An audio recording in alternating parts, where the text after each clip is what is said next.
What if the person who hurt you the most was also deeply wounded themselves?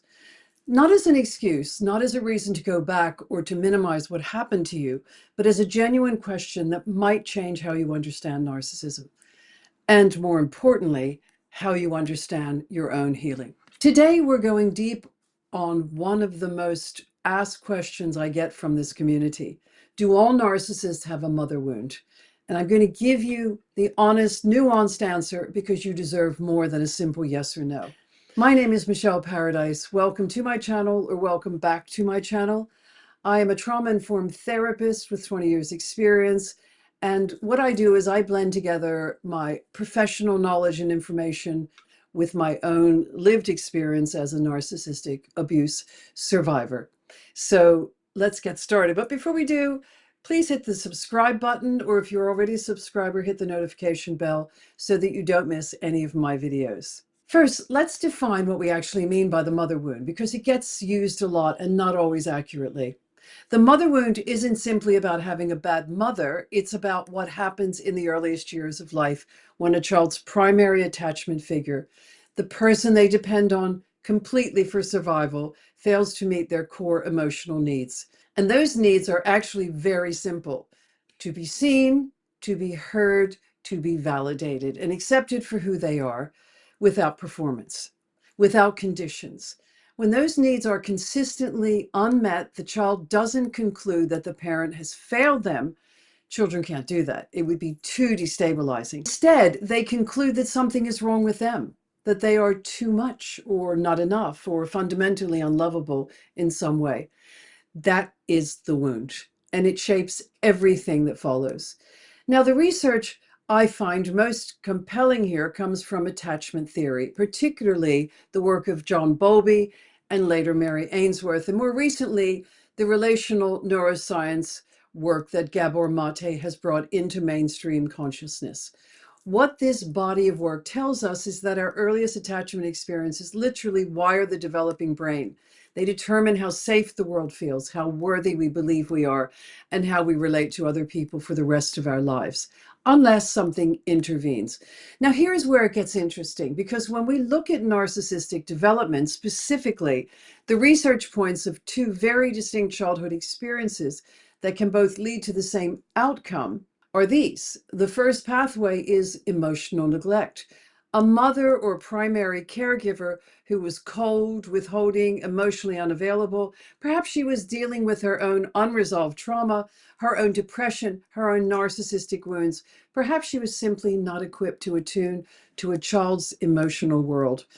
The child in this environment learns very quickly that vulnerability is dangerous, that needing things leads to rejection or abandonment. So they build a self that doesn't need, a self that is invulnerable, superior, above the ordinary human requirement for connection. The grandiosity becomes protection. The second pathway looks completely different on the surface, but it leads to the same internal fracture. And this is the child who was excessively overvalued, the golden child, the one who was told they were exceptional, special, destined for greatness, but crucially, never loved simply for being themselves. The love was always conditional on performance, on achievement, on reflecting well on the parent. This child never develops a realistic, grounded sense of self either, because the self they were given was a projection, not a truth. Both of these children grow up without what psychologists call a stable, authentic self. And in the absence of that, the ego becomes armor. The narcissistic traits, the grandiosity, the lack of empathy, the entitlement, the need for constant validation, these are not personality quirks. They are coping structure and survival, built to survive an environment that made genuine selfhood feel impossible or unsafe. And I want to be a bit personal here with you for a moment, because I think it matters. When I was deep in my own recovery from narcissistic abuse, understanding this framework was both liberating and incredibly painful. I'm not going to lie, it can be very painful. Liberating because it helped the behavior make sense in a way that nothing else had. I had spent so long asking why. Why would someone treat another person this way? Why was I never enough? What was wrong with me? Understanding the wound behind the behavior didn't answer all of those questions, but it dissolved the most toxic one, the one that said it was about my worth. And I want to be honest about this. There is a part of us that wants the narcissist to simply be a monster. And I did. I wanted my father to be a monster. I wanted him to be punished because monsters are easier.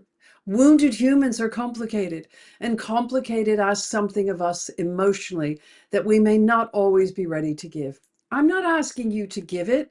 I'm asking you to notice what comes up when you consider it, because that noticing is information about where your own healing needs to go. So let's bring this home to you, because understanding the narcissist wound is only useful insofar as it serves your recovery. Here is what I want you to take from this. First, compassion for their origin does not mean tolerance of their behavior. These are not the same thing, and they never have to be. You can hold a genuine understanding of how someone became who they are and still maintain firm, clear boundaries around what you will accept in your life, even no contact. In fact, I would argue that real compassion, the kind that isn't just fawning or people pleasing dressed up in spiritual language, requires that clarity. Second, if you were raised by a narcissistic parent, you may carry your own version of this wound. Not narcissism necessarily, but the attachment injuries that come from the same early environment. The hypervigilance, the difficulty trusting your own perceptions, the belief that love is something you earn rather than something you simply deserve. This is the work, not just understanding what they did, but tending to what it created in you. Third, and this is the piece I come back to again and again in my practice, the wound can heal. Not theirs necessarily. We're not in charge of that. That is their work to do, and most won't. But yours, with the right support, the right modalities, the right community, the nervous system can find safety again. The self that got buried under years of conditioning can come back. I have seen it. I have lived it myself. This is why I do this work. So, do all narcissists have a mother wound? Almost always, yes, though the wound may not always trace back to the mother specifically. It traces back to early attachment, to the environment in which their sense of self was or wasn't allowed to form. What I hope you take from this is not sympathy for someone who hurt you. What I hope you take is a clearer understanding of the architecture of narcissism, because when you understand it, it stops being about you. And that is where your healing really begins. If this resonated with you, please subscribe.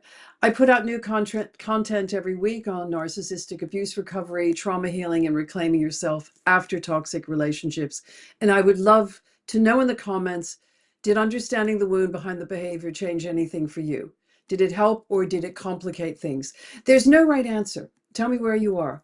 I'll see you in the next one. And all that remains for me to say is, please stay safe.